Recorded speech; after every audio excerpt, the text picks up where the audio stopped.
Reasoning में पूछा जाने वाला डाइस का सवाल होता तो बहुत आसान है, पर फिर भी इसको बहुत सारे बच्चे गलत करते हैं। लेकिन आज आपको ऐसा तरीका बताऊंगा प्यारे दोस्त कि इसी एक सवाल से आप पूरा चैप्टर सॉल्व करना सीख जाओगे। देखो, जब भी हमें डाइस के सवालों को सॉल्व करना हो तो मेरी दो बातें आप सबसे पहले याद रखिएगा। सबसे पहली और ज़रूरी बात कि आपको ढूंढना पड़ेगा कॉमन। कॉमन का मतलब कोई ऐसी संख्या जो दो तीन जगहों पर दिखाई दे उसे हम बोलते हैं कॉमन। तो सबसे पहले हमें कॉमन ढूंढना है।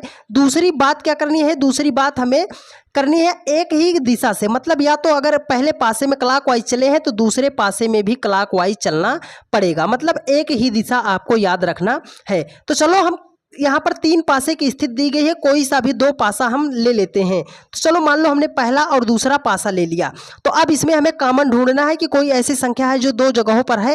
यहाँ पर देखो, एक है, 6 है, 3 है, 1 है, 2 है, 4 है। तो कॉमन क्या मिला? आप बोलोगे सर एक है जो दोनों जगहों पर है। तो हमने इस पहले पासे को लिया, एक को पकड़ लिया, ठीक है, एक को।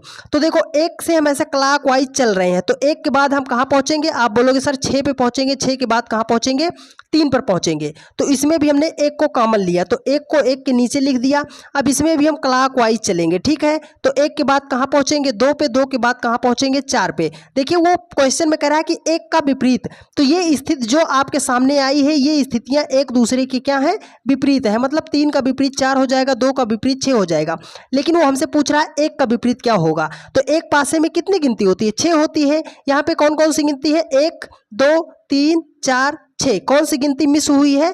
5 मिस हुई है। तो एक का विपरीत पूछ रहा है, तो एक का विपरीत क्या हो जाएगा? 5 हो जाएगा। 5 ऑप्शन ए में है और यही आपका राइट आंसर